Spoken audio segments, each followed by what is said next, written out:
Sorry for the inconvenience sir. அம்மா பெரியவரை கொஞ்சம் அடக்கி வைங்க. This is last warning. Last வார்னிங்னு சொன்ன 3 இன்ஸ்பெக்டர்ஸ் இதே போலீஸ் ஸ்டேஷன்ல நான் பார்த்தாச்சு. அவங்க தான் மாத்தலாகி போனாங்க. தம்பியே கழுங்க தெரியும். ஆனா என்ன யாராலையும் மாத்த முடியல. நீங்க கொஞ்சம் சும்மா இருக்கீங்களா? மா எல்லாருமே சும்மா இருந்துட்டா அப்புறம் பாதிக்கப்பட்டவங்களுக்கு யாருமா பொறுப்பு? பாதிக்கப்பட்ட மக்களுக்கு குரல் கொடுக்க நீங்க என்ன டாக்டர் அம்பேத்கரா இல்ல அறிஞர் ராணாவா? அது இல்லம்மா. Keep quiet. வரேன் சார். ஏமா என்ன எதுக்கு அனாவசியமா நீ ஜாமீன் எடுத்த? நான் 2-3 நாள் இந்த போலீஸ் ஸ்டேஷன்ல லாக்அப்ல இருக்கலாம்னு நினைச்சேன். எதுக்கு? போலீஸ் ஸ்டேஷனில் பெண்கள் கற்பழிப்பு அப்படின்னு அப்பப்போ செய்திகள் வருது இல்லையா?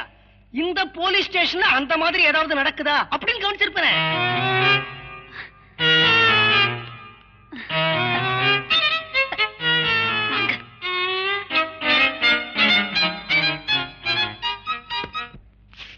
அம்மாவோட நகையெல்லாம் உங்களுக்காக கோர்ட்டுக்கும் போலீஸ்க்கும் கேஸ்க்குமா போயிடுச்சு. இப்ப வீட்டுல ஒரு குந்துமணி தங்கம் கூட இல்ல. இப்ப நாட்டுல கூட ஒரு குந்துமணி தங்கம் கிடையாது. எல்லாத்தையும் அரசியல்வாதிகள் வாங்கி அங்கங்க லாக்கர்ல வச்சுட்டாங்க. ஒரு காலத்துல பரன் முழுக்க வெங்கல பாத்திரமும் பித்தளை பாத்திரமுமா இருந்துச்சு. இப்ப அதெல்லாம் காலி. பரன் மைதானம் ஆயிடுச்சு. ஃபுட்பால் மேட்ச் ஆடலாம். ஏன்பா இப்படி எல்லாம் செய்றீங்க? எனக்கு இந்த உலகம் கிட்டு போகுதேன்னு தான் கவலை. உலகத்தை விடுங்க, உங்க கவலை. எனக்கு என்ன கவலை? என்ன பத்தி கவலைப்படலையா? என் கல்யாணத்துக்கு 4 பாத்திரமாவது சீரா கொடுக்கணும், முடியுமா? ஒரு பட்டு புடவையாவது வாங்கணும், முடியுமா? சத்திரத்துக்கு அட்வான்ஸ் ஆவது கட்டணும், முடியுமா? 4 பேருக்காவது சாப்பாடு போடணும், முடியுமா? சரி, அதெல்லாம் விடுங்க. என் ஜாதகம் எங்க இருக்குனாவது தெரியுமா உங்களுக்கு? ஏமா இத பத்தி எல்லாம் நான் கவலைப்படலன்னு நினைக்கிறியா? நான் டிவியில எந்த நிகழ்ச்சி மிஸ் பண்ணாலும் மிஸ் பண்ணுவேனே தவிர அந்த கல்யாண மாலைங்கிற நிகழ்ச்சியை மிஸ்ஸே பண்ண மாட்டேன். அந்த கல்யாண மாலை நிகழ்ச்சியில ஒரு பையன் ஒரு நாளைக்கு சொல்லட்டும், நான் காசு வாங்காம ஒரு பொண்ணை கல்யாணம் பண்ணிக்க தயாரா இருக்கேன்னு. அடுத்த நாளே அவனுக்கு உனக்கு நான் கல்யாணம் பண்ணி வைப்பேமா? சொல்ல மாட்டேங்கிறாங்க. நான் டிவி ஸ்டேஷன்லயே சொல்லி வச்சிருக்கேன். அப்படி யாராவது சொன்னா அதை ஒளிபரப்புறதுக்கு முன்னாடி என்கிட்ட சொல்லுங்கடான்னு. இவ்வளவு பண்ணிருக்கேன், என்ன நீ திட்டுற? ஆமா, நீ மட்டும் பொய்யே சொல்றது இல்லையா? நான் கமிஷனர் பொண்ணு, கலெக்டர் பொண்ணு, ஜட்ஜ் பொண்ணு அப்படின்னு எவ்வளவு இடத்துல நீ போய் சொல்லிருக்க? நான் சொல்லிருக்கேனா இவ உருப்படா கட்ட மைனர் நாராயணம் பொண்ணுன்னு? நல்லதுக்கு தான் நீ போய் சொல்ற அப்படின்னு விடுறது இல்லையா? அதே மாதிரிதானமா இதுவும். அப்பா, நான் தனி மனிதனை திருத்த ஆசைப்படுறேன், அது முடியும். நீங்க வந்து தமிழ்நாட்டையே இந்தியாவே உலகத்தையே திருத்தணும்னு நினைக்கிறீங்க, அது முடியவே முடியாது.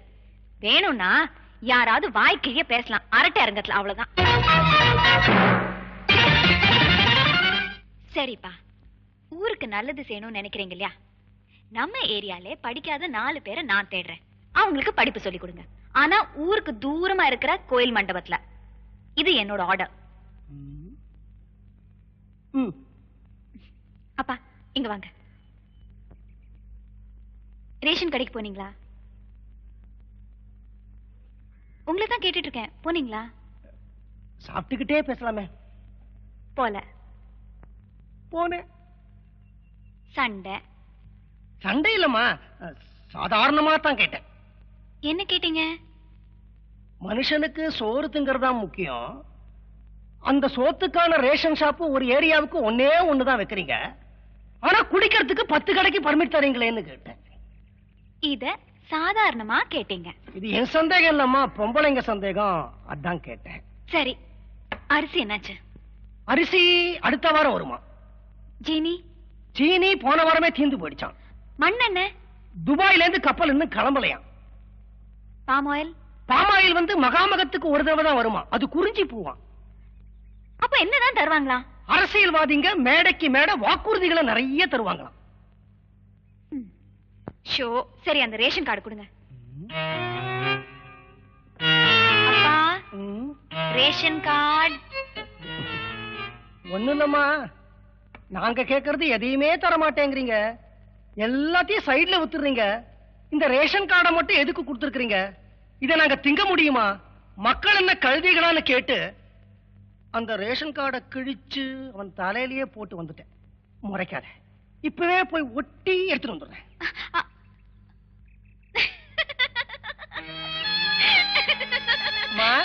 மடி, நாம 2 பேரும் இப்படி சிரிச்சுட்டு சந்தோஷமா இருக்கிறச்ச நமக்கு எப்படி பசிக்கும்? நமக்கு எதுக்கு ரேஷன் கார்டு?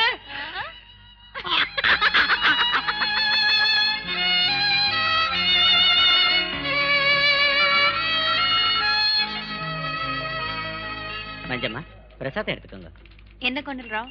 திருப்பதியா பழனியா? பழனிలో పంచామృతం, ఇది లడ్డు. తిరుపతమ్మా. எனக்கும் தினம் தினம் திருப்பதி போய் லட்டு சாப்பிடணும்னு ஆசைதான். ஆனா அங்க உள்ள போய் கோவிந்தா கோவிந்தான்னு சொல்றதுக்குள்ள ஜரகண்டி ஜரகண்டின்னு வெளியே அமைச்சிருவாங்க. அது என்ன ஜரகண்டியோ, அந்த ஜரகண்டிக்கு பயந்தே நான் திருப்பதி போறதில்ல. ஆமா, எல்லாருக்கும் கொடுத்துட்டீங்களே, எனக்கு அப்படியே பேப்பரோட வச்சிருங்களேன். மஞ்சம்மா, திருப்பதி சுவாமி வாரு ரொம்ப சக்தி வாய்ந்தவர். இந்த லட்டு நீங்க தொடுப்போற நேரம் உங்க வாழ்க்கையில ஒரு திருப்பு முனை ஏற்படும்.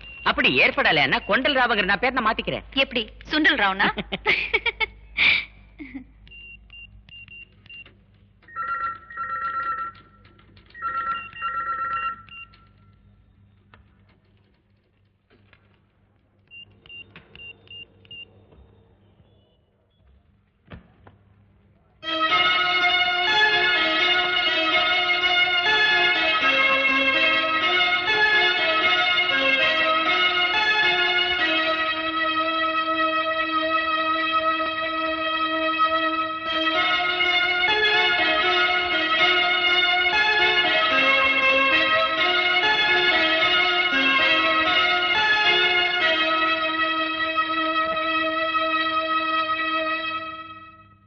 மணமகள் தேவை. நீங்கள் புதுமை பெண்ணா? வாழ்க்கையில் புயலை மட்டுமே சந்தித்துக் கொண்டிருக்கும் 27 வயது ஆண்மகனை திருமணம் செய்து கொண்டு அவனது வாழ்க்கையிலும் ஒரு வசந்தத்தை வீசச் செய்யும் தகுதி, திறமை உங்களுக்கு இருக்கிறதா?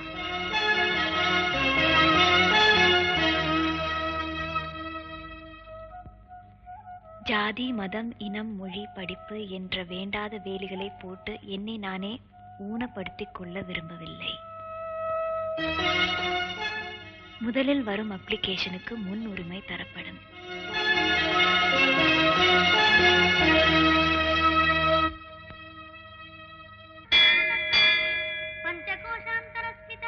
ஏன்பா முதல் நாளே கிளாஸ்க்கு லேட்டு? எங்க தலைவருக்கு பிறந்த நாள், பால் குடம் தூக்கிட்டு வரேன். யார் உங்க தலைவர்? சுகுமார் பாபு. யார் அந்த சுகுமார் பாபு? இது கூட தெரியாத? நடிகர் சார். ஓ, நடிகர் சுகுமார் பாபுவுக்கு பிறந்த நாள், அதுக்கு பால் குடம் தூக்கிட்டு வரேன். உங்க அப்பா பிறந்த நாள் என்ன? தெரியாது. உங்க அம்மா பிறந்த நாள்? தெரியாது. அட்லீஸ்ட் உன் பிறந்த நாளாவது தெரியுமா? இதெல்லாம் எனக்கு எப்படி சார் தெரியும்? ஏண்டா, உங்க அப்பா பிறந்த நாள் தெரியாது, உங்க அம்மா பிறந்த நாள் தெரியாது, உன் பிறந்த நாள் கூட தெரியாது, ஆனா யாரோ நடிகர் சுகுமார் பாபு பிறந்த நாளுக்கு பால் குடம் தூக்கிட்டு வரேன். வெக்கமால? போ உக்காரு. இத பாருங்க, நீங்க எல்லாம் ஸ்டூடெண்ட்ஸ் ஆயிட்டீங்க. இனிமே இந்த பிறந்த நாள், தோரணம் கட்டுறது, கொடி கட்டுறது, மாநாட்டுக்கு லாரியில போறது, இந்த மாதிரி விஷயங்களை நீங்க செய்யவே கூடாது. மாநாட்டுக்கு போகும்போது அவன் மரியாதையா லாரியில கூட்டிட்டு போவான். ஆனா அவன் காரியம் முடிஞ்ச உடனே கழட்டி விட்டுருவான். ஆமா சார், போன வாரம் தலைவர் துலுக்கானா கூட இப்படிதான் செஞ்சாரு. மாநாட்டுக்கு கூட்டு போனாரு, 15 ரூபாய் பணமும் சாப்பாடும் போடுறேன்னாரு. பச்சை தண்ணிய கூட கண்ணில் காட்டல. இதை நம்பி கடை வேற வாங்கிட்டேன். தலைவர் துலுக்கானம், தலைவர் துலுக்கானம். அவன் பச்சை தண்ணி கூட கண்ணில் காட்டல, அப்புறம் என்னடா தலைவர் துலுக்கானா? உங்ககிட்ட ஒரு கெட்ட பழக்கம், யாரை பார்த்தாலும் தலைவான் விடுறீங்க. இப்போ யாரை பார்த்தாலும் அப்பா விடுவீங்களா? யார வேணாலும் அம்மா விடுவீங்களா? அப்பா அம்மாங்கிற வார்த்தையை விட புனிதமான வார்த்தை தலைவர்ங்கிற வார்த்தை. அதனால ஒருத்தர் தலைவர்னு கூப்பிடுறதுக்கு முன்னாடி நீங்க 100 தடவை யோசிக்கணும். சரி தலைவா. என்னையும் தலைவனா கேட்டியா? ஐயோ, இந்த பாருங்க, எங்களுக்கெல்லாம் வயசாயிடுச்சு. ஆனா நீங்கெல்லாம் இளைஞர்கள். எதிர்காலம் உங்க கையில தான் இருக்கு. நீங்க என்ன செய்றீங்க? நான் சில கேள்விகளை உங்ககிட்ட கேட்கிறேன். அந்த கேள்விகளை அப்படியே போய் சம்பந்தப்பட்ட அதிகாரிகள் கிட்ட கேட்டு விழிப்புணர்ச்சியை ஏற்படுத்துறீங்க. கடவுள் பேரை சொல்லி சம்பாதிக்கிறதே உங்களுக்கு எல்லாம் வேலையா போச்சு. கூழ் ஊத்துற கோயில்ல குடத்தை உண்டியெல்லாம் வைக்கிறீங்க, கும்பாபிஷேகம் பண்ற கோயில்ல அண்டாவை உண்டியெல்லாம் வைக்கிறீங்க, ரசீதை எடுத்துக்கிட்டு ஒரு கொள்ளை கூட்டம், நோட்டீஸ் எடுத்துக்கிட்டு ஒரு திருட்டு கூட்டம். இப்படி எந்த ஆட்சி வந்தாலுமே கோயில் சொத்தை கொள்ளை அடிக்கிறதே உங்களை மாதிரி ஆளுங்களுக்கு குழப்பா போச்சு. எங்க இளைஞர் பட உங்களை எச்சரிக்குது, ஜாக்கிரதை.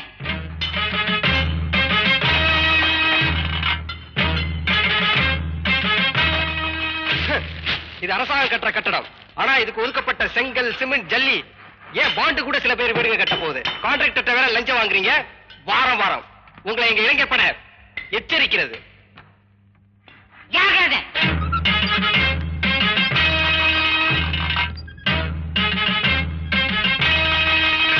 டாக்டர், நீங்க அரசாங்க ஆஸ்பத்திரியில வேலை செய்றீங்க, அதனால ஏன் எங்களுக்கு இலவசமா வைத்தியம் பண்ணணும். ஆனா நீங்க உங்க மனைவி பேர்ல நடத்துற ஆஸ்பத்திரிக்கு எல்லாரும் அனுப்புறீங்க. இது மூலமா லட்ச லட்சமா பணம் சம்பாதிக்கிறீங்க. எங்க இளைஞர் படம் உங்களை எச்சரிக்குது, ஜாக்கிரதை, ஜாக்கிரதை, ஜாக்கிரதை, ஜாக்கிரதை.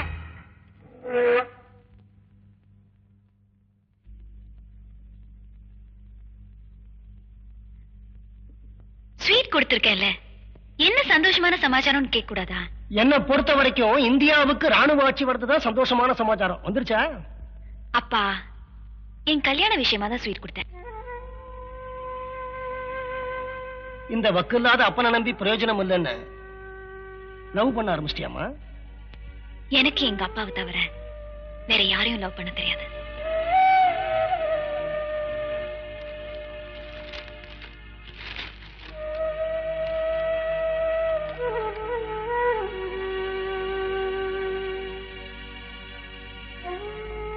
சாப்பிட்டுட்டு அழறது.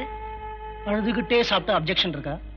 அப்பா, தாலிக்கு கழுத்தை நீட்டணும், புருஷனோட குடும்பம் நடத்தணும், புள்ள குட்டிகளை பெத்து போட்டோம், பொருளாதாரத்தோட போராடணும், கடைசியில பூவோட சுமங்கலியாவோ பூ இல்லாம அமங்கலியாவோ போய் சேர்ந்தோம்.